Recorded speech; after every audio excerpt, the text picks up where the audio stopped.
Buon fine settimana, bentrovati, nuovo appuntamento con la nostra trasmissione, il punto, il nostro approfondimento che ovviamente tratta le tematiche dell'attualità, della politica, ma come sempre l'anteprima la dedichiamo all'opinione di una firma eccellente. Oggi è con noi Silvana Grasso, scrittrice, intellettuale, insomma vulcanico personaggio della nostra cultura. Benvenuta Silvana, benvenuta. Grazie a voi come sempre. Non ti vedevamo da tanto tempo, però diciamo Guardate, perché ho fatto tante cose buone e soprattutto ho setacciato, ho fatto un'operazione setaccio tra chi andava cacciato, scartato e chi andava tenuto.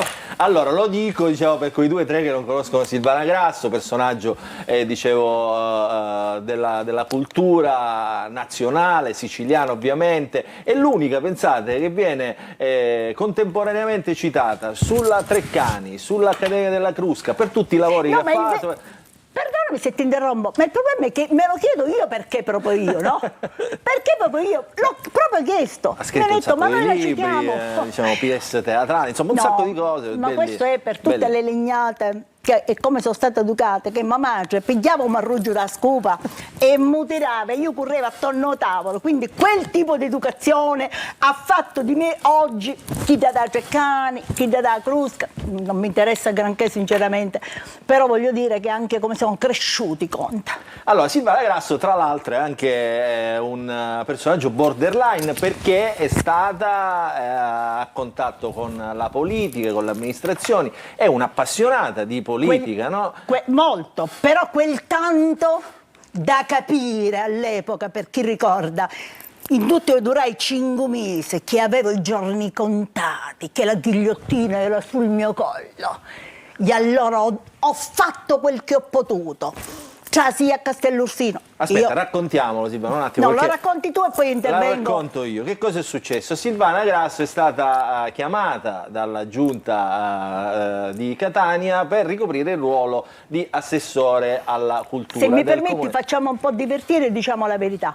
Quando mi chiamò una persona che comunque ha tutta la mia stima perché è spertone, ma possiamo dire? Anche lui, certo, Raffaele Lombardo. E dice, buongiorno, io sono Raffaele Lombardo. Io in quel momento era a casa e ci disse, scusi ma lei ha sbagliato, non la conosco. Lui dice, no, e metto giù. Richiama e dice, ma guardi io sono presidente a regione, per dirti quanto io sono nel politichese, io sono nella buona politica, quella platonica, aristotelica. Dice, ma io sono Raffaele Lombardo. Dico, e che vuole di me? Proprio detto, che vuole? Dice, ci possiamo vedere? Sì, a condizione che lei veniamo a casa e prima io mi informo qui e lei. Cosa che ha fatto, lui è testimone. Dopodiché però, allora era lui mi aveva letta e me lo disse. Io sono rimasto conquistato dalla sua scrittura. Disse, già cominciamo buoni. Poi sinceramente, io venivo da un cancro alla palpebra. Che ha avuto 6 ore di intervento con dei trapianti, potevo accecare, invece il buon Dio, ma oltre il buon Dio ritengo che mi abbia salvato veramente fare una crociata su Catania e io ringrazierò a vita Raffaele Torniamo Lombardo. a Castellursino, che cosa è successo? Silvana Grasso, oggi si parla molto di pedonalizzazione, riapertura della zona del Castellursino. Allora, me, figlia di nessuno, nel senso che io nasco in case popolari, ma faccio la prima elementare. Ma secondo te, proprio per questo, per gli studi che ho fatto e per la voracità, la fame con cui ho studiato, archeologia, quando mi ricevo a Castellursino per capire tutto quello che aveva preso il volo, pure i pezzini ci mandava a Procura della Repubblica, i pezzini, in cui c'era scritto... Raccontiamolo Silvana però, perché sennò non si capisce. Silvana Grasso ha scoperto, ovviamente, stando in questo ruolo, che molti reperti del Castellursino presero, come dire, altre strade. Da dire molti reperti di pazzesco, straordinario valore culturale ed economico, e come partivano dai Castellursini arrivavano dai privati, perché l'ex politico di turno che si trovava a fare o l'assessore pannava un pezzino, una cosa geniale, e diceva il pezzino era riservato al direttore di turno, alla direttrice, cortesemente si dia alla persona del pezzino dopo questo X che mi serve per addobbarmi. Dopodiché Io fui aiutata dalla città di Catania, che mi amate immensamente, perché senza di loro io venni operata frisca, con l'occhio che manco mi si apriva, la notte piangeva, io non travagliavo come una cane, per darvi quello che vi ho dato. Sì, mi hanno creduto di farmi fuori un cavolo, perché io ho ridato alla città il possesso del patrimonio, però devo dire anche grazie a un tribunale in cui Benedetto, che ora è morto, il giudice Benedetto, mi basavo a mano. Io ho denunciato prima l'opinione pubblica, perché i miei veri uomini d'oro siete voi. Senza voi non si poteva fare niente. Devo dire che poi quando Silvia Grasso fu rimossa ci fu Mi anche hanno cacciato. un moto popolare. C'è stato un moto, ma la diciamo tutta? E allora? Io fui esiliata, ma lo sapevo. Dopo di me nessuno di chi che si trovava un castello aperto, un castello inaperto, di collezioni videocensite, perché io, essendo una con studi importanti, filologia ed archeologia, ho chiesto al giudice il videocensimento, non lo potevo chiedere senza denuncia, e me l'ha data immediatamente. Ho salvato le collezioni, la dignità di Catania, e se mi permettete, amici, mi salvai la vita, perché io sono sicura che l'immunità grande, avere combattuto questo mostro che avevo nella palpebra, me l'avete data voi, avere fatto una crociata, e l'ho vinta. Silvia Grasso, entriamo un po' nelle vicende. Intanto grazie, perché mi ricordi il periodo più felice della mia vita. Allora, intanto c'è una notizia di oggi del Censis, vediamo se ti trova d'accordo. Cioè, l'Italia nel 2025 è stata ed è affascinata da due, diciamo, vocaboli che poi rappresentano, insomma, anche l'animo umano: l'autocrazia, quindi dagli autocrati, e dal sesso. Allora, intanto io smantellerei i Censis, cioè tutti questi che sono spacciatori di verità, in realtà fanno censimento volante al telefono a gente. Io qualche volta è successo, no? Per cui io dicevo, ma io non lo capisco, che ovviamente fingendo, non capisco che significa autocrate. Autocrate? Poi chi non mi fa niente, ci fa niente signora, ci mettiamo la cosa, ho detto. Ehi, fermo, te lo dico io, autocrate è un doppio grecismo, perché autos se stesso, kratos potere, quindi l'autocrate da crazia, kratos potere, autos se stesso, quindi chi da se stesso si impone come potere. Beh, però questa parola, diciamo, è questo stato è, diciamo, sintomatico del paese. Che vuol dire? Che c'è un paese debole, che non sa prendere decisioni, che si preferisce dare... In una società alla deriva, che va alla rinfusa, smidollata, impoverita e denutrita culturalmente, socialmente. I figli ormai sono affidati al cellulare, al tablet, le mamme sono affidate ai saloni di bellezza, con i papilla di qua, con le farlocche di là, con i pungi. Veramente è il terreno adatto per la prolificazione batterica più pericolosa, l'autocrazia. Però io ritengo che questo, e sono sai di quei sondaggi che durano niente, perché io una cosa bella te la posso dire come studenti, io lavoro in alcune università in tutto il mondo. In realtà proprio dai giovani non sta partendo questo momento di fierezza, di rinascita, di rabbia e di presa di coscienza. Perché oggi quando io al mio studente all'università dico sì, vuoi parlare di politica, e dimmi, non ammutolisce come avrebbe fatto quando insegnava al liceo. Oggi mi sfida e io mi faccio sfidare. Senti, a proposito di politica, hai visto quello che è successo a Totò Cuffaro, no? Te l'aspettavi? Allora, io sono stata, vedi, perché io ho un po' di stima di me, ce l'ho, mi devi credere, non mi voglio bene perché, insomma, mi porto dentro macerie antiche, credo anche un disordine genetico, però un merito ce l'ho. Prendo le persone nel momento in cui sono in terra, tutto solo. A Totò Cuffaro ho fatto un articolone sulla Sicilia nel momento in cui era nella galera, esorcizzato, sputato, demonizzato da tutti. Io e lui non ci eravamo mai visti nella vita, tranne al funerale del papà di Raffaele Lombardo, in cui si avvicinò per dirmi: ma lei è spettacolare, sono affascinato. E poi aggiunse, dopo io già mi scannalea, perché io mi viene a trovare? Risposta, io ho detto, si metta in coda, mi faccia l'invito come Raffaele Lombardo quando gli ho chiesto di venire a casa mia, se poi si comporterà come si è comportato chi oggi mi ha messo quello, ringrazio a vita, si vedrà. Poi, quindi lui esce di galera con quell'articolo in cui, ti ripeto, siccome l'articolo era ben fatto, ben strutturato, io non avevo spartuto niente qui, quindi era fatto ineccepibilmente onesto. Cosa fa Lombardo? Tu non sai Cuffaro, esce dal carcere e il giorno dopo mi chiama, proprio il giorno dopo per morire, mi chiama e mi chiede, strategicamente ovviamente, ma io sai, faccio sempre la cretina, perché io vengo a vendere al teatro di strada, quando Piccirillo faceva teatro, ci dava mazzate Piccirillo, perché a fare i parti che scriveva io, quindi a cingare. Mi ha chiesto di presentargli io e una monaca, quindi io, una madre superiore, e un libro che lui aveva scritto. Sì. Il libro di modestissimo valore letterario, però... destava curiosità. Vado, lui pretendeva di pagarmi le spese, spese mie, macchina, albergo Excelsior, non ho nemmeno accettato la cena. Forse là ho fatto una maleducazione, ma non me ne prendo. Ebbene, arrivo là e trovo il suo trionfo. Tornava come il vincitore della galera, non come un vinto. Ai salesiani, hai presente a Palermo, ai salesiani di Palermo? Certo. Ma che 7.000 persone, tutto il traffico bloccato, servizio d'ordine.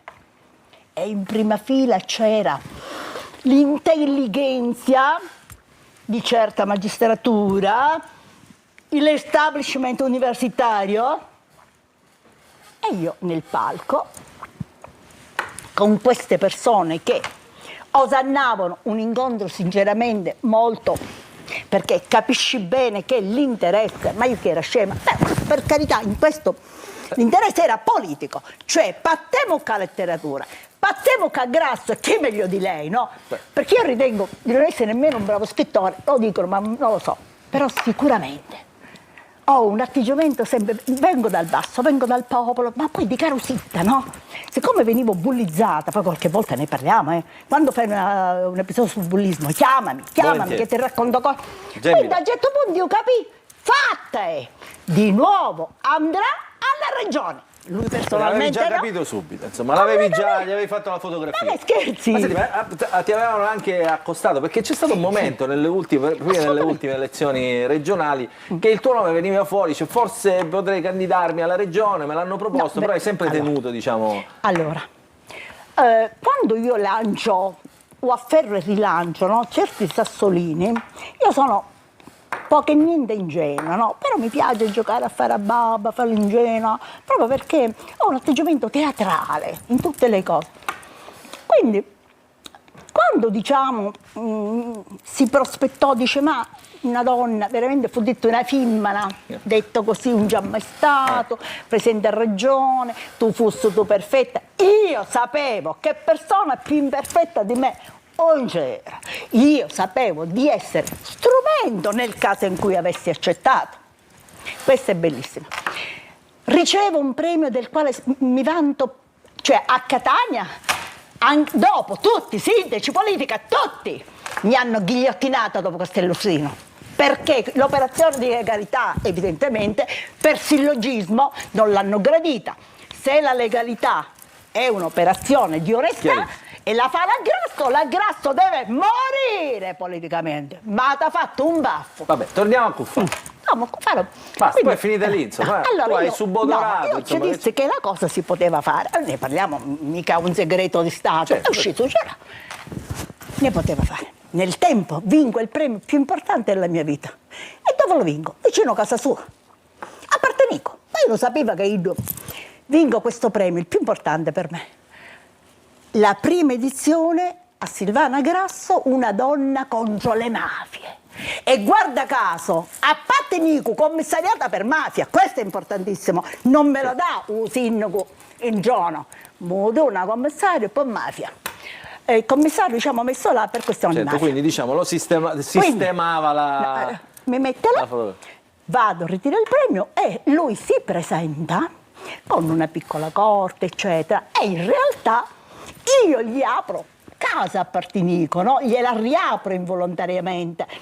Allora ti devo dire una cosa, mi fece anche piacere che lui fosse là, perché là si battezzava la legalità.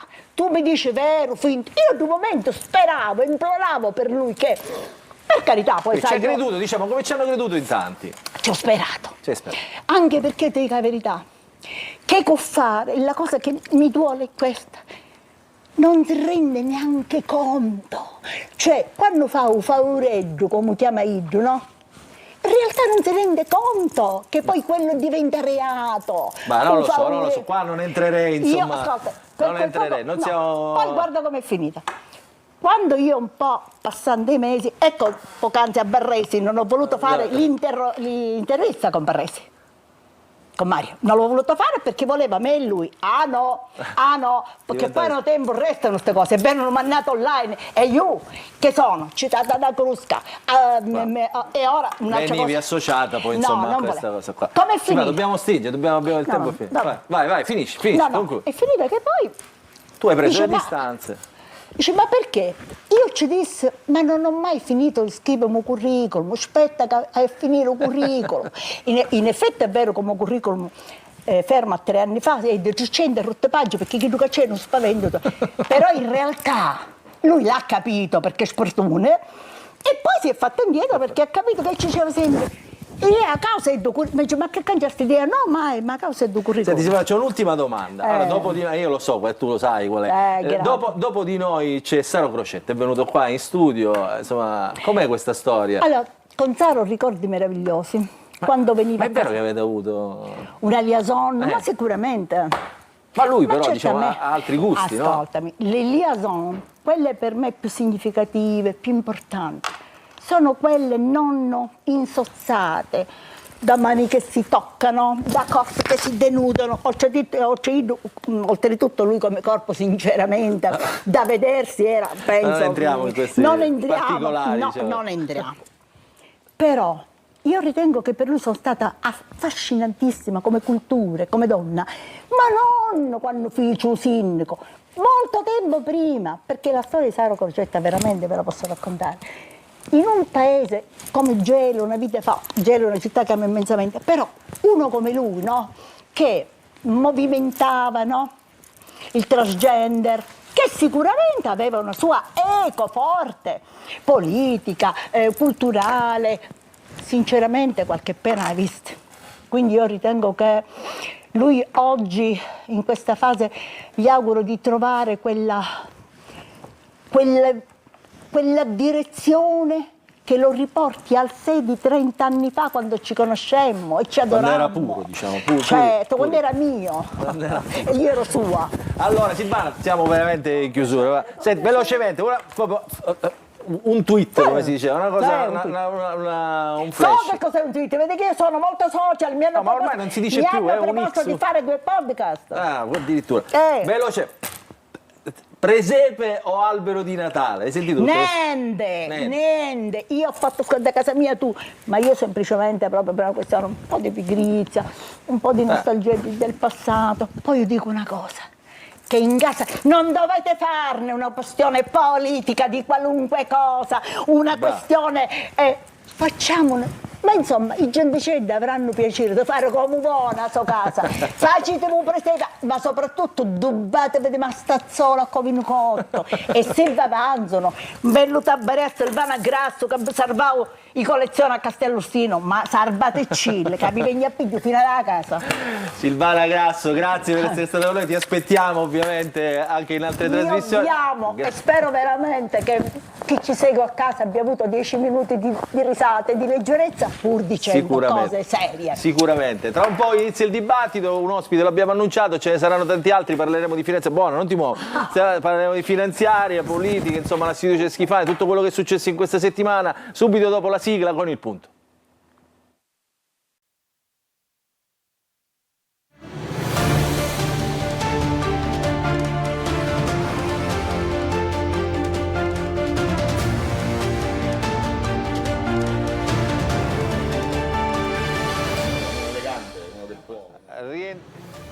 in studio, adesso comincia il dibattito del punto dopo la vulcanica Silvana Grasso, insomma, che ci ha raccontato un po' di cose. Allora saluto subito gli ospiti. Rosario Crocetta, che è stato anche uno dei protagonisti dei discorsi di Silvana Grasso, insomma. Com'è sta storia, Crocetta? Insomma, è stato fidanzato con Silvana Grasso? Vabbè, ma era tutto uno scherzare, per così, anche perché...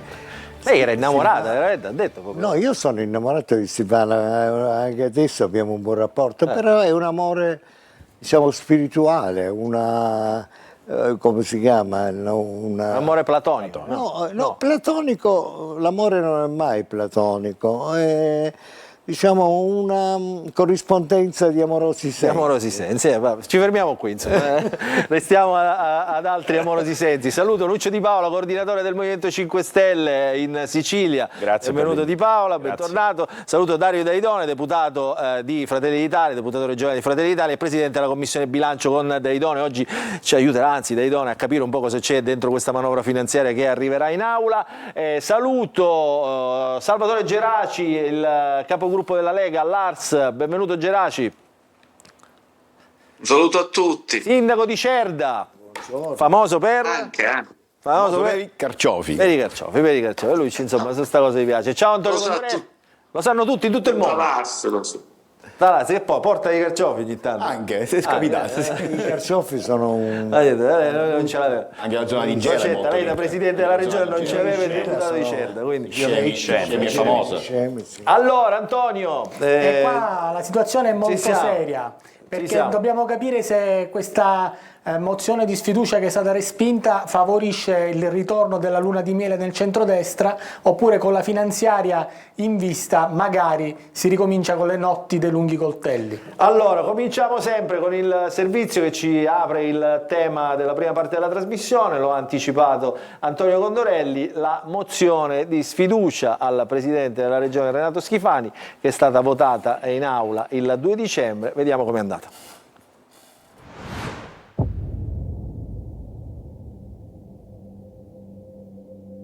Il risultato della votazione è 26 favorevoli alla mozione di sfiducia, 41 contrari alla mozione di sfiducia, pertanto la mozione è respinta. La sfiducia a Renato Schifani non passa. Con 26 voti favorevoli, 3 in più rispetto al dato iniziale dei gruppi di minoranza, a cui si sono aggiunti quelli del gruppo di Sud Chiama Nord, e 41 contrari, l'Assemblea regionale siciliana ha bocciato la mozione al Presidente della Regione. Assenti solo i deputati Alessandro De Leo di Forza Italia, Fabrizio Ferrara di Fratelli d'Italia, oltre a capogruppo della Democrazia Cristiana Carmelo Pace, indagato nella stessa inchiesta di Totò Cuffaro. Di fatto hanno votato a favore della sfiducia tutti gli esponenti di PD, Movimento 5 Stelle e Controcorrente, oltre ai deputati del gruppo di Cateno De Luca. La maggioranza è rimasta compatta, senza alcuna eccezione. Sono fiducioso e sono certo che la mia maggioranza sarà compatta e coesa come è sempre stato. Mi rivolgo a loro nel continuare a darmi un sincero, onesto e franco sostegno come hanno sempre fatto in questi 3 anni e vi ringrazio. Da oggi l'opposizione senza progetti validi, come l'ha definita Schifani, come si comporterà in aula? I siciliani dovrebbero votare cosa? Quale progetto? Non avete portato in quel banco, nei vostri banchi, uno straccio di contenuto, di progetto, di politica economica, finanziaria, infrastrutturale. Per cui il partito, vedete, e concludo, il partito del no si confronta a volte col partito del sì. Il partito del no è quello del no ponte, il vostro. Il partito del no è il no termovalorizzatori. Voi siete contrari ai termovalorizzatori, mi pare di capire. Siete contrari al ponte. Legittime le posizioni, però siete contrari al ponte, siete contrari ai termovalorizzatori. Noi invece siamo per il sì, per fare crescere l'economia e realizzare le opere. Per cui noi continueremo a lavorare. Nessun colpo di scena all'esito della votazione, tutto si è svolto come previsto, e se il voto non fosse stato palese, sarebbe andata allo stesso modo? E questo il racconto della mozione di sfiducia scampata, schivata da Renato Schifani nel servizio di Simona Mazzone e Germano Latessa. Di Paola, sarebbe andata allo stesso modo se il voto fosse stato segreto? Credo che i numeri del favore alla mozione di sfiducia sarebbero sicuramente aumentati, perché erano pronti altri 4-5 deputati di maggioranza a votare chi dice che sarebbe andata invece al contrario, che qualcuno di voi avrebbe votato... Ma questo non credo nella maniera più assoluta, anche perché il percorso della mozione di sfiducia è stato un percorso che ha visto i deputati dell'opposizione riunirsi per fare insieme la mozione di sfiducia, e questo è un dato che nelle passate legislature non era mai stato fatto, cioè parlamentari di gruppi differenti si sono riuniti all'esterno dell'Assemblea regionale siciliana, hanno costruito insieme quella mozione di sfiducia, ma hanno costruito soprattutto un percorso, perché avete visto nel video che è passato poco fa, il presidente Schifani parlava e diceva che le opposizioni, che oramai, diciamocela tutta, saremo forza di governo fra 1 anno e mezzo, non hanno contenuti, ma io ho detto sullo scranno, quando sono intervenuto, che è la sua stessa maggioranza e i partiti di centrodestra che lo hanno già sfiduciato, perché tutte le forze politiche, Luca, Lega, Fratelli d'Italia, Forza Italia, DC ed MPA, nelle intercettazioni, ahimè, che stanno uscendo sui giornali, stanno pensando ad un altro candidato a presidente, ad altri candidati a presidente. Quindi di fatto la stessa maggioranza lo ha sfiduciato, perché poi quelle riforme che lui ha detto che l'opposizione non ha presentato in aula non sono state presentate nemmeno dal governo, e il governo le uniche riforme che ha presentato, quella sui consorzi di bonifica e quelle per il ritorno alle elezioni dirette alle province, sono state affossate dalla sua stessa maggioranza.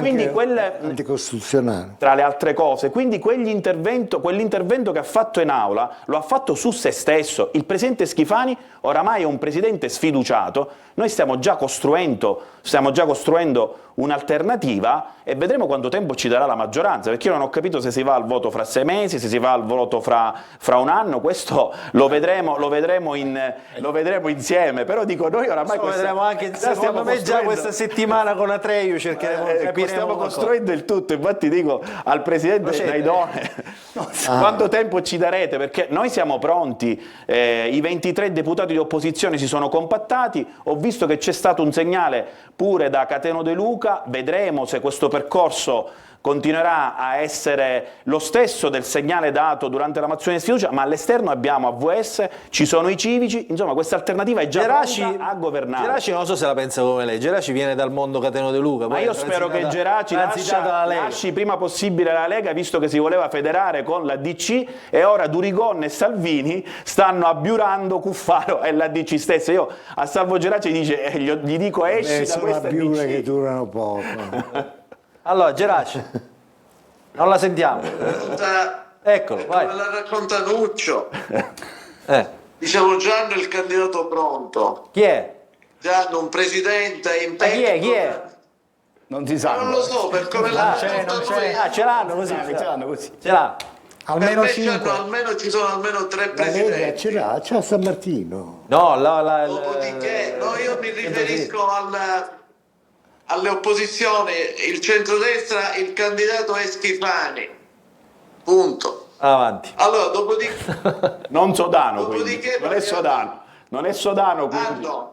E questa è una notizia. Il candidato Lucio Di Paola, il candidato del PD, De Luca gli ha dato l'ultimatum, dicendogli o candidata me o io me ne vado. Non faccia gesti. Non l'ha capita Lucio Di Paola. Quando De Luca vi ha dato l'ultimatum, ha detto vi aspetto fino a fine anno, dopodiché mi faccio la mia strada. Perché De Luca che cosa sostiene? De Luca sostiene questo: il centro-sinistra può vincere solo se c'è il movimento di De Luca. Quindi se voi volete vincere le elezioni per le prossime regionali, li dovete vincere con me presidente, altrimenti me ne vado. Quindi Di Paola ha fatto mi pare però che Cateno De Luca fino a qualche mese fa diceva che era pronto a fare il numero 2 a Gaetano Galvagno. Io ricordo queste cose, mi è sembrato così, quindi dico, vediamo quello che accade. E il numero 2 dice a destra, il numero del centrodestra lo farà sempre. Sembra che ci siano numero 2 lo posizioni... faccio nel centrodestra. Vai Antonio. Allora, sembra che ci siano delle posizioni speculari tra maggioranze e opposizioni. Punto primo, si sono scambiati la stessa accusa, ciascuno ha accusato l'altro, quindi Schifani all'opposizione, l'opposizione a Schifani di non aver attuato neanche una riforma, quindi l'accusa è reciproca. Punto 2, c'è l'incognita di che dovrebbe essere il candidato presidente e soprattutto il metodo di scelta, vale per entrambi gli schieramenti. Domanda secca alla maggioranza, perché ci siamo concentrati molto sull'opposizione. A chi? A tutte e due, Dai Don e Geraci. Allora, avete dimostrato che il centrodestra unito è in grado di vincere, dopo i colpi bassi dei franchi tiratori. Ritenete che questa maggioranza sia in grado di dimostrare che è capace di attuare un programma politico? Se sì, quale? È la domanda rivolta a me? Prego.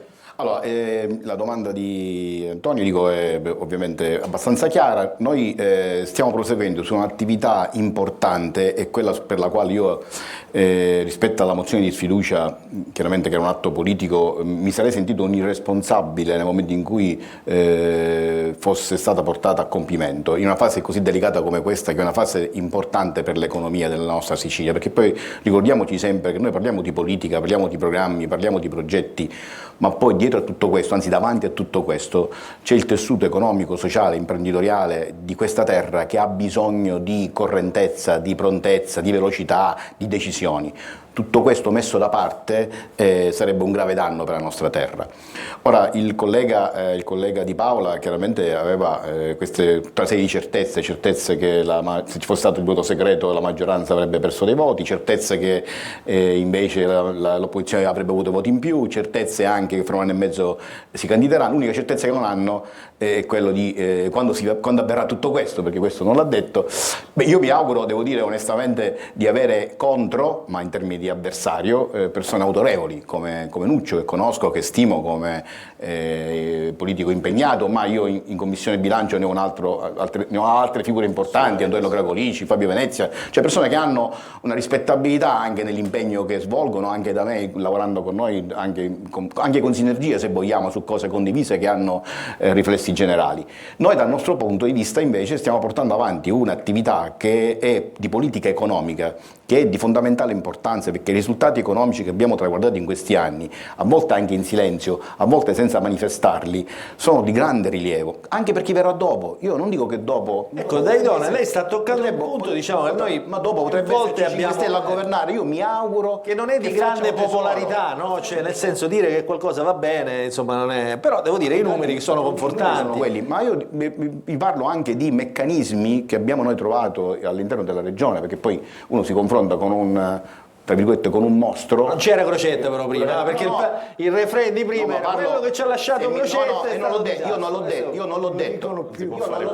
Perché quello che stanno lasciando loro... No. Allora, avevamo del debito, il debito viene recuperato bene, questo comporta grandi disponibilità economiche per il futuro e per l'immediato. Noi sappiamo che andremo in corso di anno tutta una serie di attività di parifiche dei rendiconti passati, compreso il 2024 l'ultimo, ma ci sono tanti altri meccanismi burocratici che in qualche modo ingessavano la nostra regione, e piano piano stiamo cercando in qualche modo di eliminare anche quelli, ma per permettere un flusso... Ma Schifani l'ha detto in aula l'altro giorno, è migliorato anche il nostro rating, diciamo. Ma non solamente il rating, guarda, io le faccio vabbè, magari ne parliamo anche dopo. Sì. Ci sono tanti meccanismi che abbiamo trovato, che abbiamo conosciuto, io stesso ignoravo, su cui poi ci siamo impegnati. Il Presidente ricorderà il mostro dalle tante teste, il riaccertamento per cui la regione si bloccava per mesi, questo con tutti, non con un governo, con tutti i governi, perché si aspettava. Ma aspettare cosa?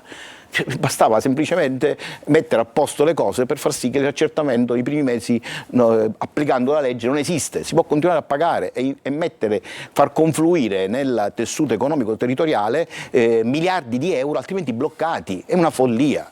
Quindi bisogna lavorare nelle cose, e poi chi verrà dopo, può essere chiunque, a me interessa a questo punto poco, se non pensare a lasciare la mia terra, quando sarà, poi bisogna vedere se qualcuno si candiderà o non si ricandiderà, ma lasciare nelle migliori condizioni possibili, perché l'obiettivo primario, secondo me, di un soggetto che si impegna nel fare politica è questo, contribuire affinché la propria terra si trovi nelle migliori condizioni possibili, indipendentemente da chi andrà a governarla. Adesso con la trasmissione vedremo che non è proprio così. Consentitemi un attimo una parentesi, ne approfitto perché c'è Crocetta, ne approfitto anche perché c'è Nuccio Di Paola. Non approfittare troppo. No, però la notizia è seria. Ieri sono diventate definitive le condanne, il maxi processo, quello per la mafia dei Nebrodi, per intenderci quello che è partito dal protocollo Antoci. Diciamo che era stato ideato da me, no?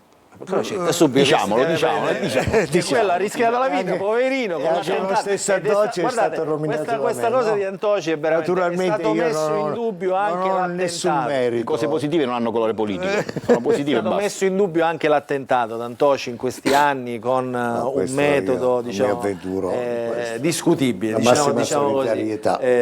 Quindi diciamo anche il procuratore De Lucia, che allora era la DDA di Messina, insomma, ha detto che quello era un vero attentato e che è scampato, diciamo, alla vita. Quindi insomma questa condanna è diventata definitiva. Antoci ovviamente è sempre sotto scorta, sempre insomma, fa una vita da ovviamente condannato, tra virgolette, non è libero di fare la sua vita, però insomma le condanne sono diventate definitive. Diciamo che la mafia dei Pascoli esisteva, e una buona parte di questa mafia dei Pascoli, si ricorda Crocetti, i Tortoriciani sono stati condannati. Io sono stato denunciato dai Bondepo Scavo per diffamazione. Sì, la questione insomma la prima denuncia che non conosceva nessuno. La prima denuncia in assoluto sull'appropriazione dei terreni l'ho fatta io a Messina, quando ho scoperto che i terreni della regione venivano acquisiti per usucapione da soggetti mafiosi, e lì è cominciato, che era proprio finalizzato all'accesso ai fondi comunitari. Quando è nata quell'operazione che portava fino a Lentini, eccetera, a certi notai, eccetera, eccetera, io ho chiamato allora il comandante della Guardia di Finanza e gli ho detto grazie per l'operazione che avete fatto. Il comandante della Guardia di Finanza mi ha detto no, grazie a lei che ha fatto la denuncia. E siamo andati, io e Ciccio Calanna, che era allora proprio responsabile proprio del... Sì, Poi diciamo questa vicenda ha avuto anche dei risvolti anche tragici, insomma tutti i testimoni di questa vicenda man mano. Però insomma il tema è quello, dire, la condanna è arrivata a 50 lì poi condanne, onestamente c'è Antoci, c'è il sindaco di Troina, Fabio Venezia, giusto per intendere, ci sono tutta una serie di cose perché quando, e voglio ricordare anche proprio relativamente a questo fatto, che quando arrivarono le minacce ad Antoci, c'era scritto nel pizzino, con tanto di proiettile riprodotto, finirai scannato come Crocetta. Quindi la mafia aveva estremamente chiara da dove veniva il danno. No? Sì, chiaramente, insomma questa è una buona poi il notizia, problema è, dico, per i siciliani. Poi il problema è che Antoci subì un attentato, io onestamente non l'avrei mai fatto e non lo farei, l'imprudenza, anche perché avendo vissuto sempre con molta attenzione la mia vita di scortato, io per anni non mi sono affacciato mai manco dal balcone di casa mia, per intenderci, vivendo una vita totalmente privata. Io ho rinunciato totalmente alla mia vita. Lui ha fatto più vite, quando mi dicono, ma perché te ne vai anche in Tunisia e passi? Ma perché uno che dal 2003 vive sempre con poliziotti e carabinieri, non pensate che abbia il diritto anche di farsi una passeggiata in cosa? È giusto, l'abbiamo detto. Comunque, questa era parentesi. Antonio, allora. Aggiungerei qualcosina proprio sulla strada che abbiamo aperto, ed è questa la domanda, è rivolta sempre a Daidone e Geraci. Esiste una calendarizzazione delle riforme? Perché l'argomento centrale è quello dei temi, delle riforme che sono state annunciate e che non sono state attuate anche sulla base dei contrasti interni alla maggioranza. Posso aggiungere una cosa, Antonio? Ieri arriva subito una notizia, c'è un'altra tegola sull'amministrazione regionale, la Corte dei Conti che chiede chiarimenti sul piano rifiuti, che è una delle misure, diciamo, più importanti del governo. Dopo che Schifani si è autopremiato come ambasciatore dell'ambiente. Io poi qualche cosa la vorrei dire. Rifiuti, certo. Allora, sulla domanda di rifiuti. Prego, il dibattito è aperto. Tu ricordi, Luca, non si usa a dire del tu fra giornalisti e intervistati, ma siccome la nostra amicizia mi pare che sia nota, anche quella con Condorelli, è inutile fare finta, io non sono per le finzioni. Allora, il coso... diventare rosso, no, Luca che sta diventando... No, ma diventa retorica. Oggi più onestamente sono dei giornalisti invincibili, infatti io ci litigo anche, no? Allora, Dio per noi. Una mozione di sfiducia, l'avevo detto l'altra, è una mozione che si trasforma automaticamente in fiducia perché nessuno se ne vuole andare, no?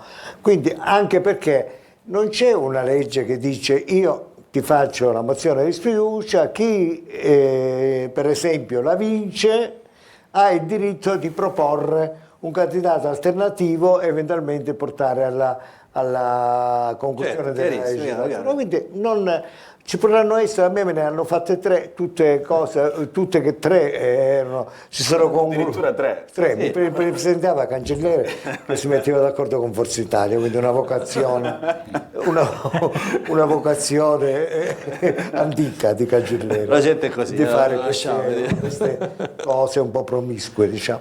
Allora, voglio dire, non può il Presidente della Regione dire all'opposizione voi non avete portato alcuna riforma, non avete alcun... perché l'opposizione non c'ha i numeri. Lui ha una maggioranza bulgara.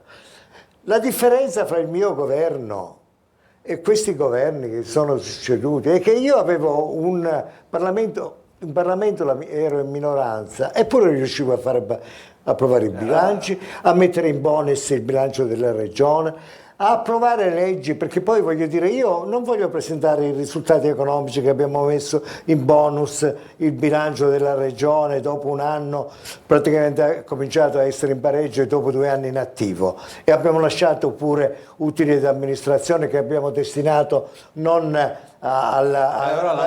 l'altra parte politica alla spesa non l'ho detto, dico, no, la possono raccontare come vogliono, la possono raccontare come vogliono, però io i manager della sanità li ho nominati attraverso un concorso, non attraverso la spartizione con i politici. La legge sui testimoni di assunzione. No, pubblicità. Mi devi dare 30 secondi. 30 secondi. Dopo la pubblicità. Anche dopo la pubblicità. Dopo ci mettiamo d'accordo. Ma poi c'è anche sempre trovare.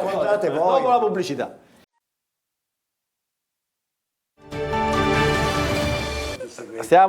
Ritorniamo in diretta, non vedo, eccoci qua, vedo Dario Daidone, eccolo qua. Allora, stavamo continuando diciamo, però voglio finire. Senza dito però, senza dito. La legge sui testimoni di giustizia che vengono assunti l'ha fatto Crocetta. La legge sui disabili col contributo di 1.500 euro. Di Paola sta facendo così. La regione d'Italia che è più generosa nei confronti delle persone che non possono ci fu lo scandalo di Gianluca Miccichè, ricordo comunque quando era assessore ci fu uno scandalo sui disabili gravissimi. Lo scandalo sui disabili gravissimi per primo l'ho fatto io quando ho dimostrato che c'erano comuni che avevano disabili più di tutta l'intera provincia, quindi compreso qualche comune di provincia di Palermo. Quindi una serie di cose, di atteggiamenti, di cambiamenti. La sanità, i manager della sanità, c'era una commissione in cui c'erano anche magistrati, noi che ne ha su 350 concorrenti, ne ha promossi 30, esattamente quelli che dovevamo nominare. Noi ci aspettava solo dove portare. La sanità è entrata nei LEA, nei livelli essenziali durante il mio governo, come si chiamano? La CUC, la centrale unica, diciamo, degli appalti della sanità. Se vi vedete le intercettazioni di Damiani, sapete cosa Damiani e socio cosa dicono? Questo compare, diciamo, di affari, di cose, di turbative, gli dice a Damiani: ma non pensi che questo metodo che noi applichiamo qualcuno prima o poi, non temi che qualcuno se ne accorga? Damiani risponde: io temo Crocetta perché è prossimo ad arrivarci e io ero talmente prossimo ad arrivarci che ho mandato alla Procura Antimafia di Palermo il fatto che questo non era compatibile. Crocetta, scusi, però dico, se lei ha fatto allora, questo, ma perché l'hanno Perché l'hanno mandato via? Infatti io sono stato così bravo. Perché aveva tutti i nemici. Non era, come si chiama? No, io gli scontri principali Salvo Geraci. Alcuni deputati del mio partito venivano. Geraci, puoi parlare? Io dico, c'è un problema, perché se no... Un attimo, facciamo una... Alcuni deputati del mio partito venivano e dicevano: guarda che ce la passavamo meglio con Cuffaro e Lombardo che con te. Io però dico una cosa. Dico la verità. Allora, in questi 10 anni... Intanto io devo... Salvo Geraci. Devo rispondere a Antonio, mi ha fatto una domanda. In questi 10 anni... in ordine. Allora, poi... e ti faccio questa domanda. Io volevo rispondere se tutte queste cose vanno bene, se va bene, se è andato bene il governo Crocetta, è andato bene il governo Musumeci, sta andando bene il governo Schifani, ma perché dalla Sicilia sono andati via più di 300.000 abitanti negli ultimi 12 anni? Appunto. La domanda a cui dobbiamo rispondere, secondo me, diciamo che sono andati più nei governi del centrodestra quando c'è. Allora, un attimo in ordine. Geraci e poi Daidone. Geraci e poi Daidone. In ordine. Allora, andiamo. Dico questo, soprattutto lo dico a Nuccio Di Paola.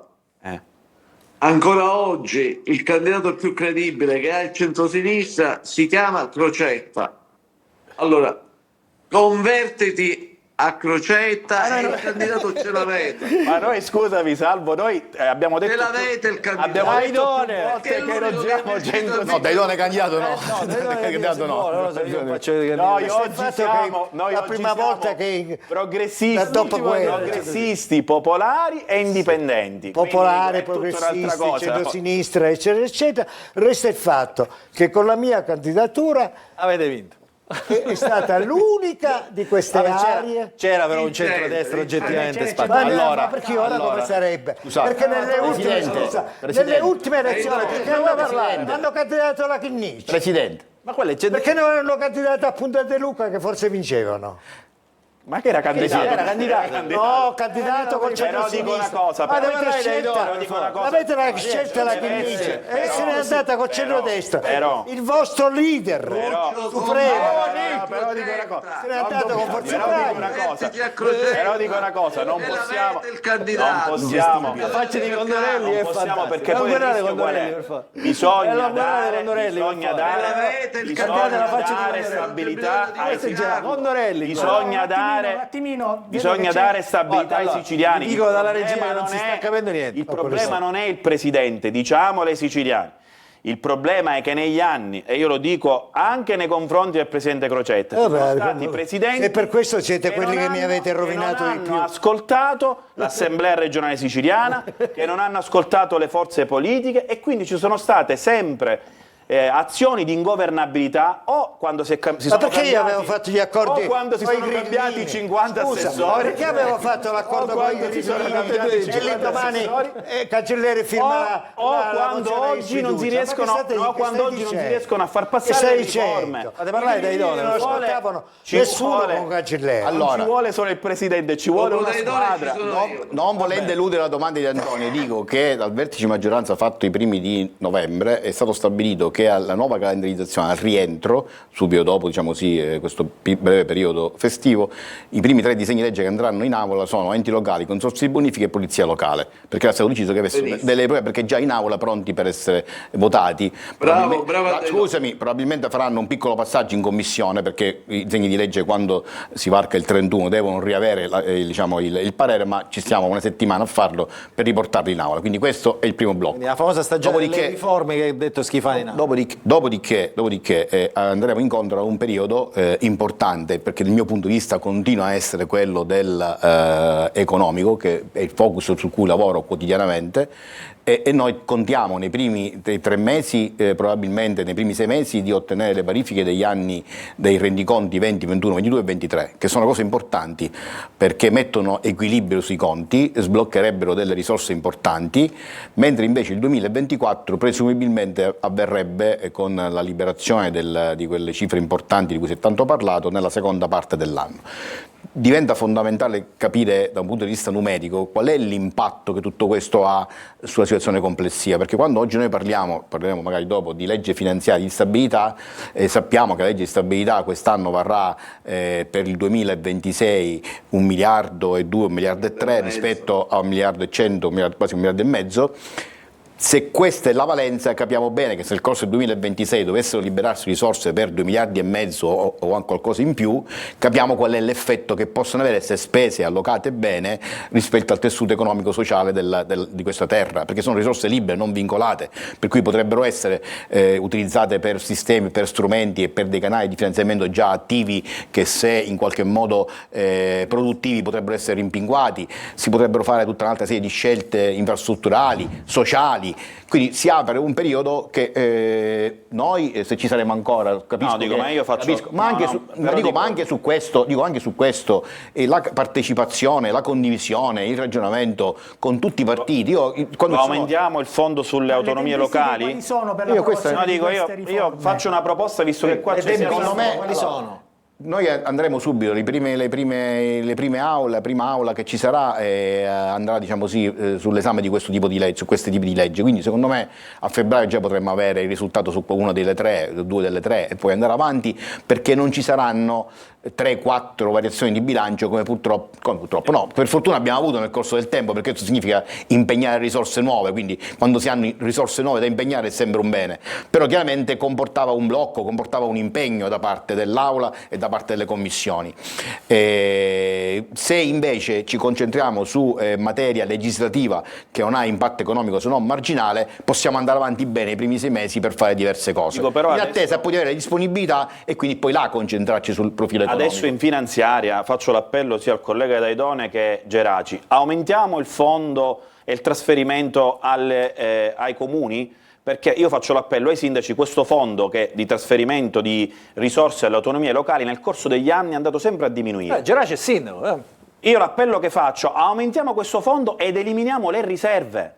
Sa cosa sono le riserve, Luca? Praticamente all'interno del fondo, e voi avete votato, all'interno del fondo che trasferiscono ai comuni, la maggioranza cosa ha fatto nel corso degli anni, da Musumeci in poi, hanno praticamente vincolato le risorse che spettano ai sindaci e ai comuni, per i comuni con le bandiere blu, le bandiere gialle, per i comuni con l'estensione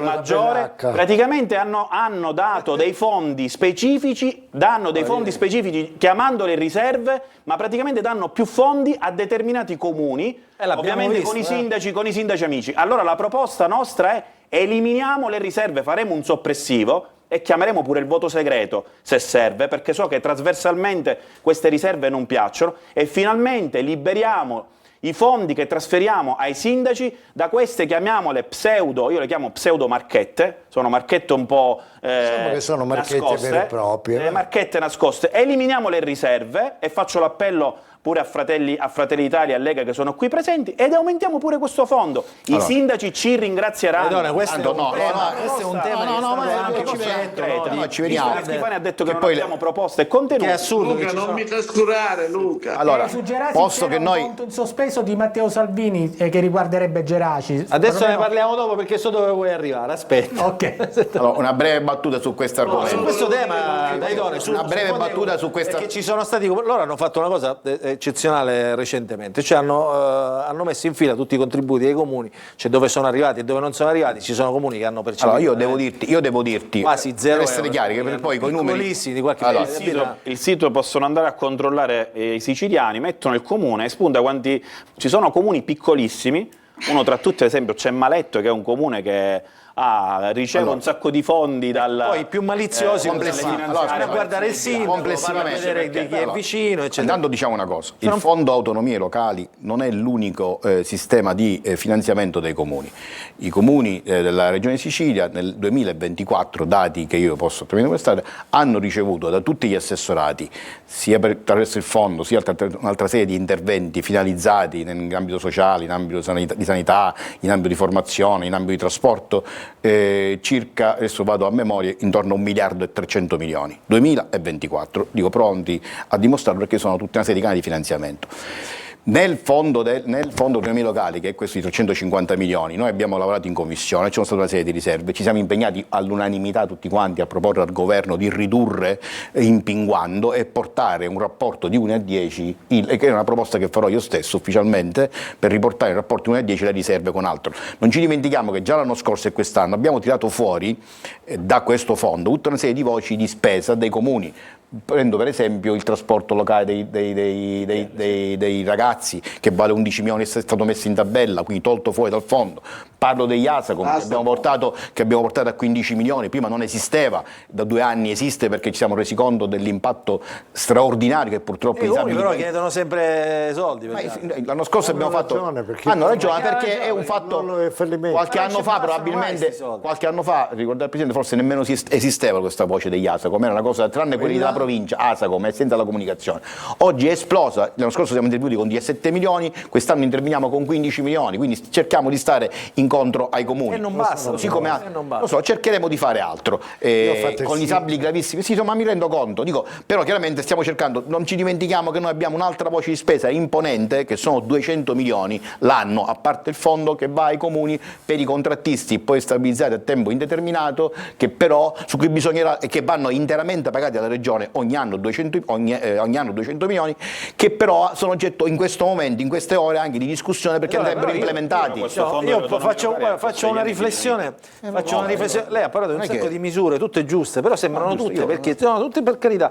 Dico però, per chi ci ascolta da casa, diciamo, per chi vive del proprio lavoro, chi vive insomma delle tasse, dei contributi che paga, sembrano tutte misure in un certo senso assistenzialisti. Ma non sono assistenzialisti, stiamo parlando, non sono assistenzialisti. Nel senso che la regione il trasporto agli alunni. Il trasporto agli alunni è un diritto. Quando interveniamo sulle borse, lasciamo perdere l'ASA, lasciamo perdere gli ASA. Hanno fatto pure il fondo sulla povertà. L'abbiamo implementato. Fatto da Fratelli d'Italia. L'abbiamo implementato? Ma la Meloni ha tolto il reddito di cittadinanza. L'abbiamo implementato? Domanda, l'abbiamo implementato? Sì, però anche su vostra richiesta?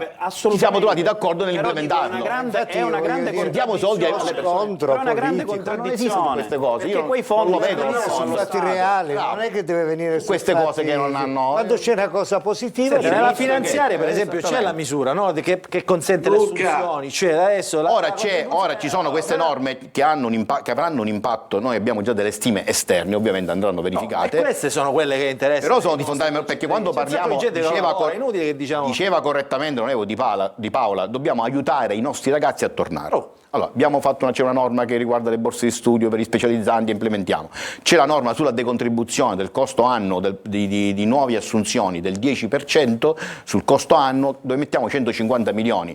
Altri 50 milioni leghiamo le nuove assunzioni a investimenti da parte delle imprese. Già solo questi 200 milioni abbiamo delle stime esterne da verificare. Queste norme, attenzione, anche la norma sul bonus edilizia. Il bonus edilizio è un'altra norma importantissima. 110 anche qui. Io mi auguro anziché 7 milioni di euro ne aumentiamo la somma, cioè io mi auguro, capisco, dico, allora spieghiamo ai nostri telespettatori, non parlate del politichese. La norma del bonus edilizio prevede, spiega il governo, la possibilità la possibilità, no, ma è una norma che piace, perché è una norma che ha proposto il Movimento 5 Stelle, però dico, se era una norma nazionale e c'erano, come dire, dei fondi che arrivavano anche da un punto di vista nazionale, oggi la Sicilia, cioè il governo Schifani cosa si è accorto, e anche Fratelli d'Italia, che togliendo le misure che riguardano l'edilizia, che l'edilizia è il motore dell'economia siciliana, e ce lo siamo sempre detti, se non diamo economia e norme e non facciamo bonus a riguardo il mondo dell'edilizia, non c'è il motore dell'economia che funziona. Oggi è una specie di...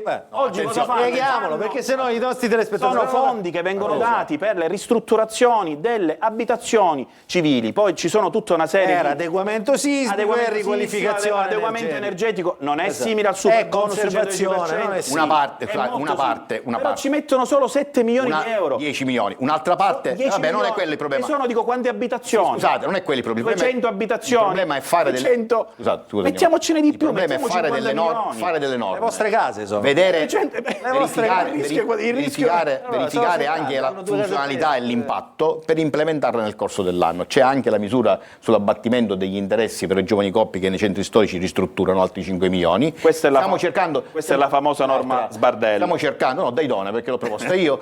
Allora, stiamo cercando di fare ma devo dire peraltro che in commissione, quando abbiamo presentato tutte queste norme, anzi tutto l'articolato, su questo è stato un clima... su questo, perché sono norme assolutamente... C'è anche la norma sul modello Portogallo, che è quello per Quella è un'altra cosa. Crocetta è interessato su quello. Non so se in Portogallo, non Lui saprei. è in Tunisia, può rientrare. Può rientrare con Io quello. guarda che pago le tasse in Italia, bene. quindi non mi sono trasferito all'estero per risparmiare. Il discorso C'ho la residente. residenza Per la libertà. a Castel di Tusa. Geraci, penso a tutti. Quest'altra norma quest'altra norma pensata senza costo è molto importante perché permette a chi rientra o chi assume la residenza fiscale nel nostro paese, nella nostra regione, dell'abbattimento fino a 100.000 euro del 50% del DIRF, consentendo a noi. Io ho un dubbio su In questo. Portogallo ha funzionato. Io l'unico dubbio che ho è l'attuazione di tutte queste norme, perché Luca, con tutte queste inchieste, i funzionari e dirigenti della regione, ahimè, da qui ai prossimi mesi non si muoveranno, perché ci sono talmente tante inchieste, questo governo regionale purtroppo ha talmente tante inchieste, che i funzionari e i dirigenti come andranno ad attuare tutte queste norme, come andranno a firmare i dirigenti considerando tutte le inchieste in cui questo governo regionale è stato travolto? Allora, fermola! Io non vedo, faccio a Salvo Geraci. Fermola! Buoni tutti! Aspetta. Bisogna continuare a fare il proprio dovere. Il Furore dice continua a fare il proprio dovere. Allora, fermi un attimo. Un attimo, chiamati perché adesso entriamo anche in questo ai nostri tema. doveri. Perché questa vicenda Cuffaro, insomma, un po' ha sconvolto la politica regionale. Ci fermiamo e poi rientriamo proprio con questo tema delle... Anche perché io voglio dire, non è perché voglio difendere Cuffaro. Ma ne possiamo parlare dopo la pubblicità? Ho detto dopo la pubblicità. Presidente, dopo. Un attimo, Dopo. Presidente. Presidente, un attimo.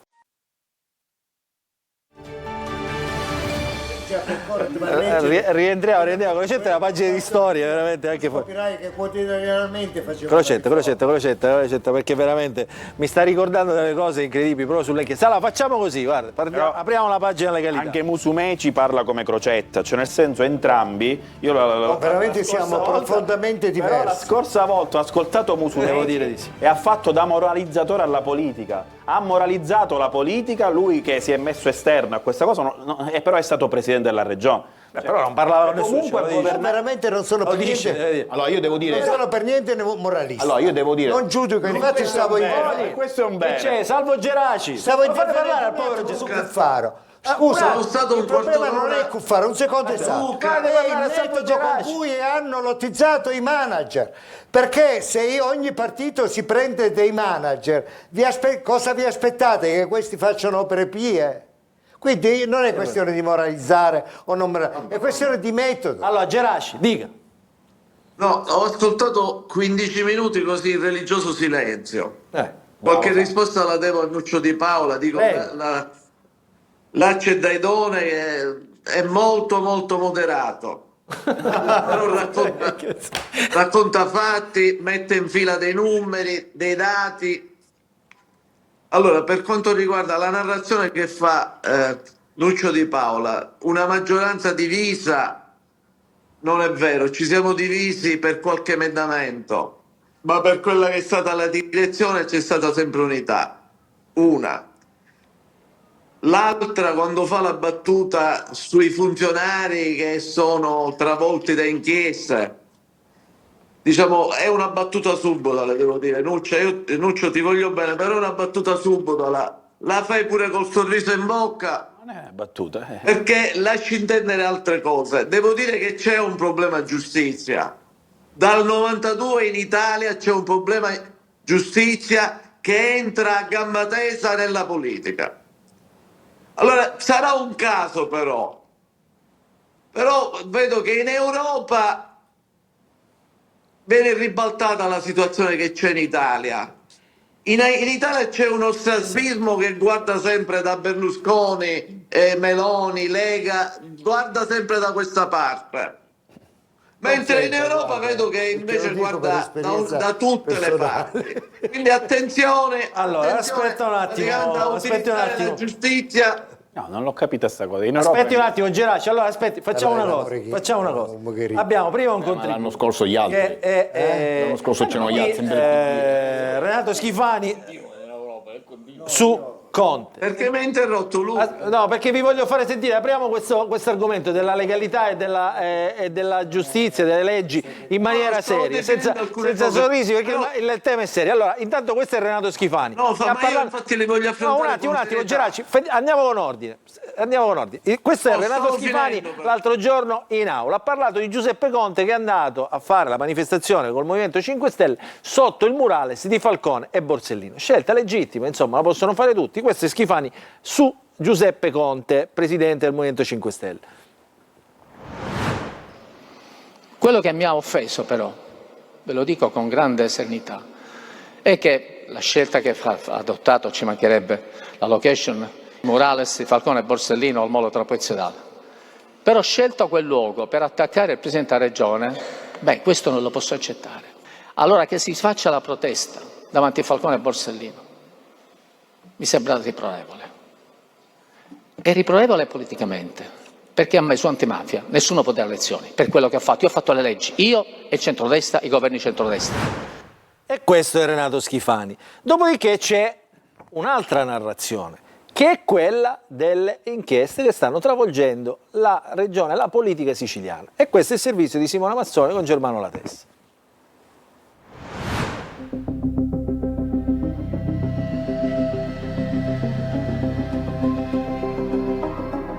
La lista degli uomini politici siciliani, indagati o sotto processo, si infittisce sempre di più, giorno dopo giorno. Le inchieste giudiziarie stanno inghiottendo questa terra, martoriata da scandali e inchieste. In settimana gli arresti domiciliari per Totò Cuffaro, DC, accusato di associazione per delinquere, corruzione e turbativa. Ma anche la richiesta di rinvio a giudizio per il presidente dell'ARS, Gaetano Galvagno, Fratelli d'Italia, accusato di corruzione, peculato, truffa e falso. Ma la lista è lunga. A processo per corruzione a Catania c'è Luca Sammartino, uomo della Lega, rientrato nel governo Schifani da vicepresidente e con delega all'agricoltura dopo l'annullamento dell'interdizione dai pubblici uffici. Corruzione e reato contestato anche Elvira Amata, Fratelli d'Italia, assessore regionale con delega al turismo, nell'ambito della stessa inchiesta che ha coinvolto Galvagno. Associazione per delinquere, turbata libertà degli incanti e frode nelle pubbliche forniture sono le accuse all'ex assessore regionale all'energia Roberto Di Mauro, attuale capogruppo dell'MPA all'ARS, di cui fa parte anche Giuseppe Castiglione, che ha lasciato la carica di deputato regionale dopo l'arresto a Catania per voto di scambio. Tentata concussione e abuso d'ufficio sono i reati contestati a Salvo Geraci, capogruppo della Lega all'ARS, rinviato a giudizio e dimessosi dalla Commissione regionale antimafia. All'attuale capogruppo della DC all'ARS, Carmelo Pace, contestata la corruzione nell'ambito dell'inchiesta che coinvolge Cuffaro, ma il GIP ha respinto la richiesta degli arresti. La stessa inchiesta per corruzione, anche per lui il GIP ha negato gli arresti, coinvolge Saverio Romano, coordinatore di Noi Moderati. Per tentata violenza privata nell'ambito di un'inchiesta sulla sanità a Palermo è indagato il deputato regionale di Fratelli d'Italia Gaspare Vitrano, mentre di peculato è accusato l'ex presidente dell'ARS Gianfranco Miccichè. La lista è lunga, certamente, ma è finita qui? E questi sono i fatti. Allora, prima di tutto parola a Salvo Geraci, perché è stato nominato in questo servizio. Geraci, dico, io qua ovviamente questo è il salotto più garantista della nostra televisione. Devo dire, noi qua aspettiamo ovviamente le sentenze, non ci piace fare... Intanto devo dire una cosa, l'abuso d'ufficio non è più un reato, quindi così, per la cronaca. Mi è rimasta la tentata concussione e mi difenderò in tribunale come mi sto difendendo. Però una cosa voglio dire, chi mi accusa a Cerda fa parte di una famiglia di mafiose di 4 generazioni e quindi voglio dire, là lo vedremo in tribunale quello che succede, però ci volevo diciamo, lo volevo sottolineare. Io sono stato denunciato dai De Boscavo per diffamazione. Certo, anche lei c'ha qualche inchiesta, no? Diffamazione. E allora io devo dire, io dico questo. Io sono vittima in questo processo perché in pubblica piazza davanti a testimoni il comandante dei vigili urbani, che fa parte di una famiglia di mafiosi da 4 generazioni, mi ha puntato il dito in pubblica piazza, io ho i testimoni. Lui invece praticamente della tentata concussione non c'è niente. Bene, Quindi e questo è il caso dimostreremo. Ora, in generale, Di Paolo, Antonio Condorelli, tu che sei insomma sempre attento ai temi della giustizia. Schifani ha citato il Presidente Conte.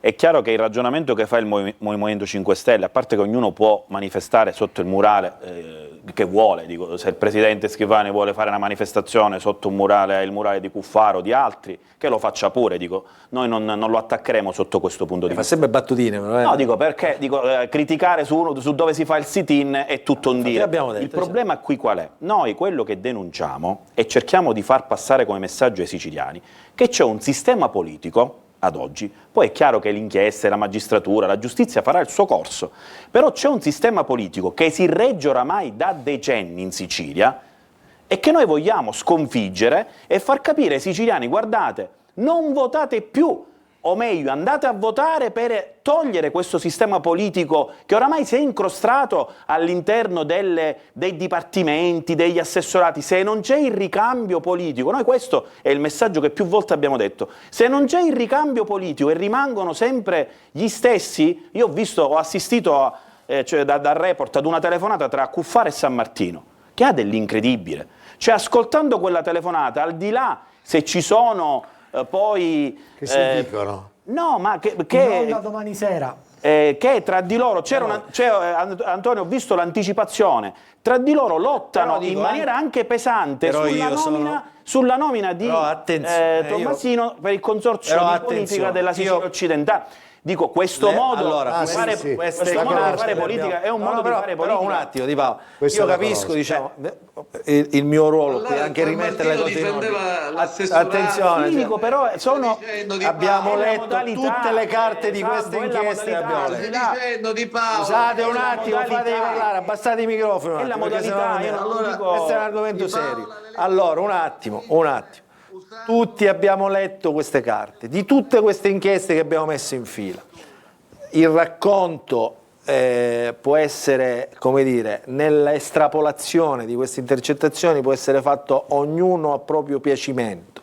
Le carte sono quelle, su quelle indaga la magistratura e nessuno deve metterci bocca, mani e considerazioni.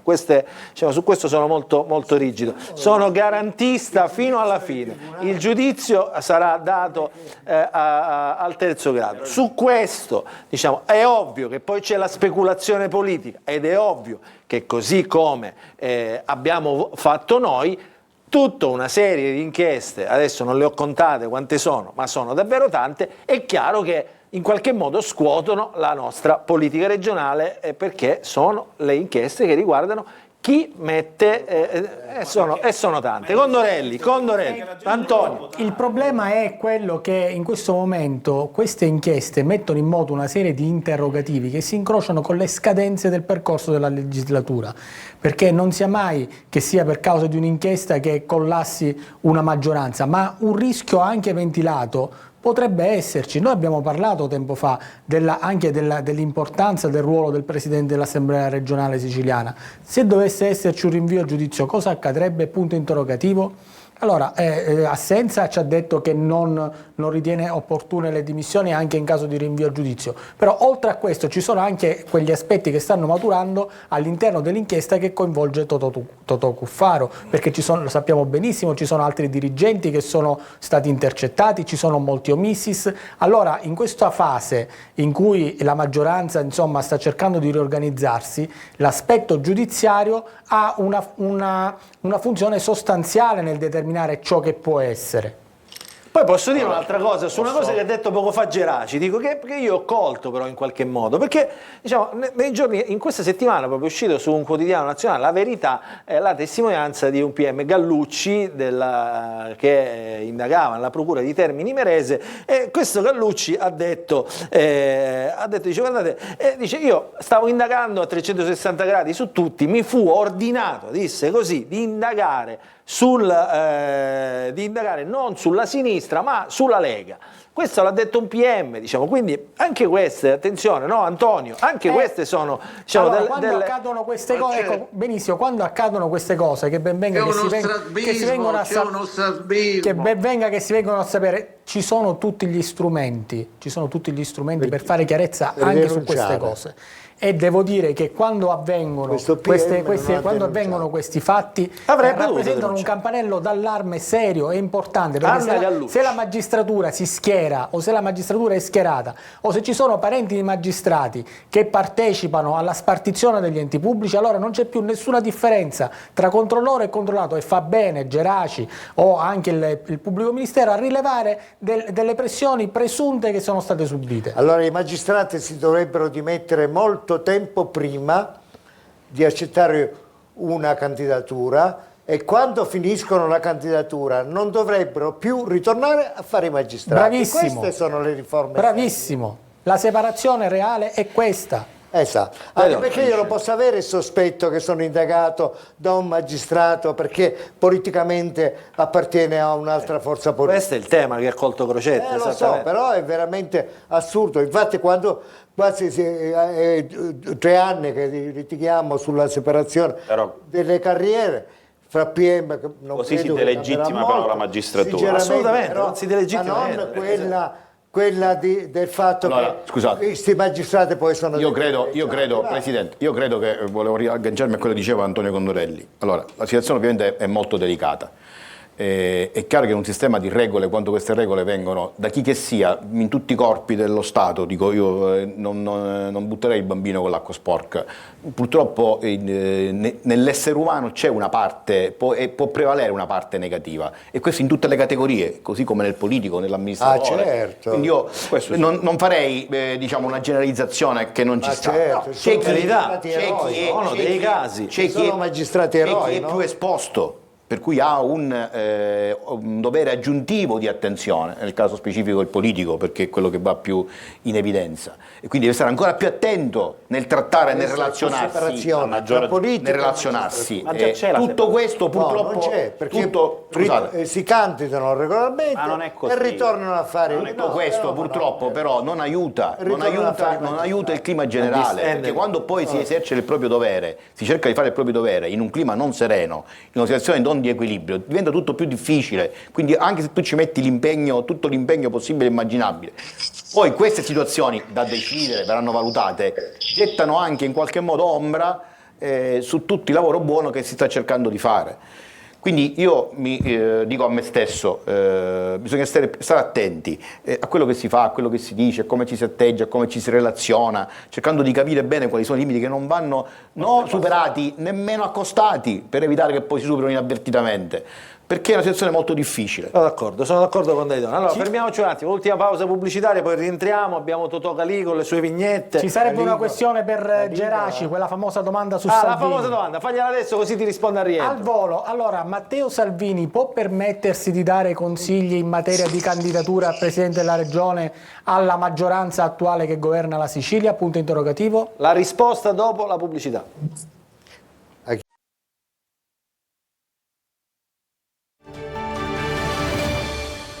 Rientriamo in diretta. Allora, prima della risposta, vedo Totò Calì collegato, non vedo più Salvo Geraci. Allora, volevo dire, ovviamente lo dico a tutti, abbiamo tirato in ballo tutte queste inchieste, tutte queste situazioni pendenti, ognuno ovviamente è responsabile di ciò che dice, anche perché noi qui non abbiamo gli strumenti per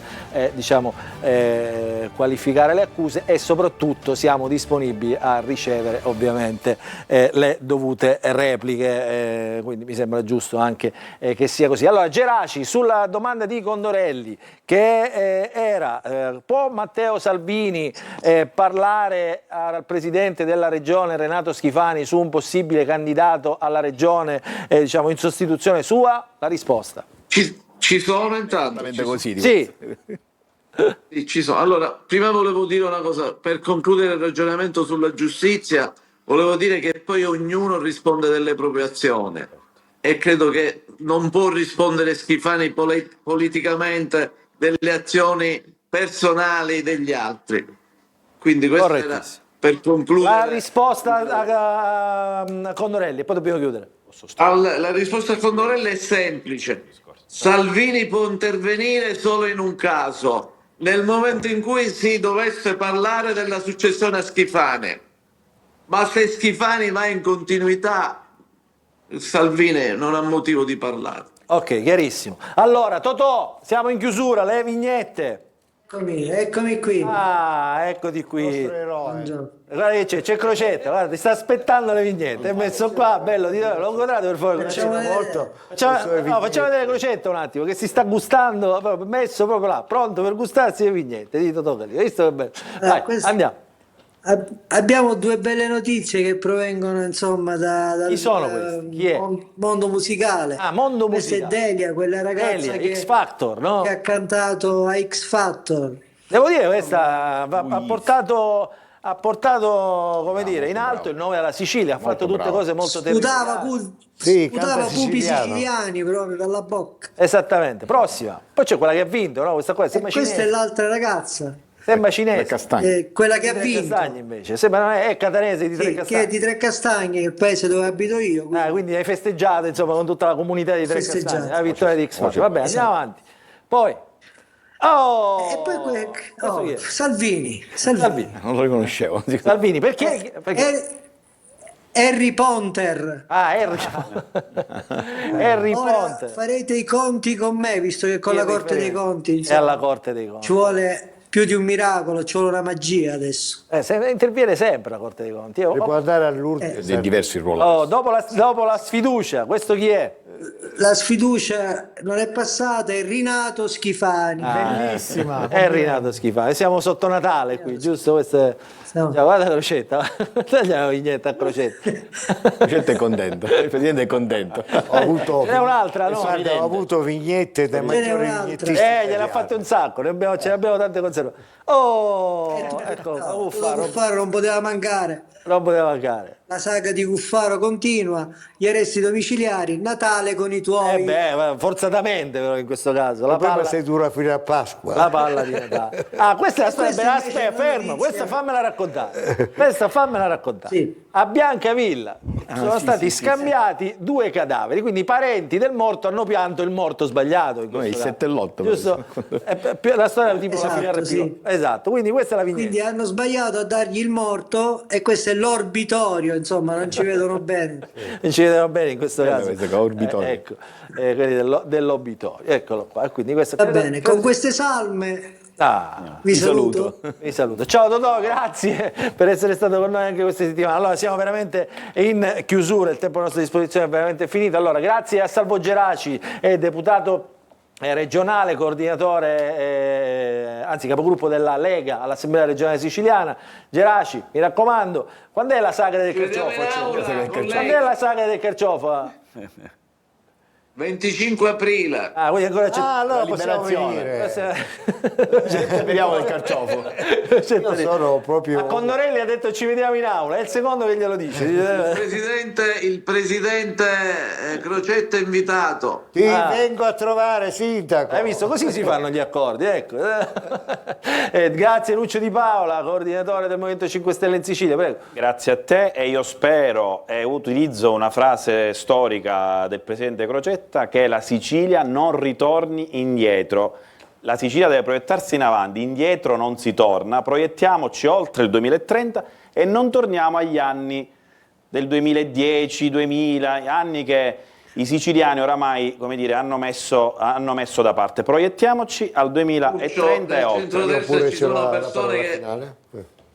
Allora, Daidone, allora velocemente con le scadenze, quindi andrà in aula Andrà in aula per essere incardinata giorno 9 martedì, con termine per gli emendamenti a giorno 11, e immagino da lunedì dovremmo cominciare in aula a votare. Quindi speriamo per il terzo anno consecutivo, e sarà un record, nella storia della nostra regione, dovremmo andare avanti senza esercizio provvisorio con l'approvazione della finanziaria nei termini previsti dalla legge. Abbiamo parlato un po' di tutto, ci sono queste misure veramente relative al lavoro, cioè all'assunzione di... Guarda, queste prime tre di cui abbiamo parlato poc'anzi, dicevo poc'anzi, ci sono delle stime che ci dovrebbero apportare un incremento addirittura del prodotto interno lordo intorno al 0,4-0,5%, solo queste. Interessanti, quindi legate insomma alla decontribuzione Sicilia, anche quindi aumentare ancora di più legate ai nuovi investimenti. L'incremento tributario che nel 2024 ha avuto un incremento del 134%. Questo è molto interessante. Allora, grazie anche a Rosario Crocetta. Posso dire anch'io? Sì.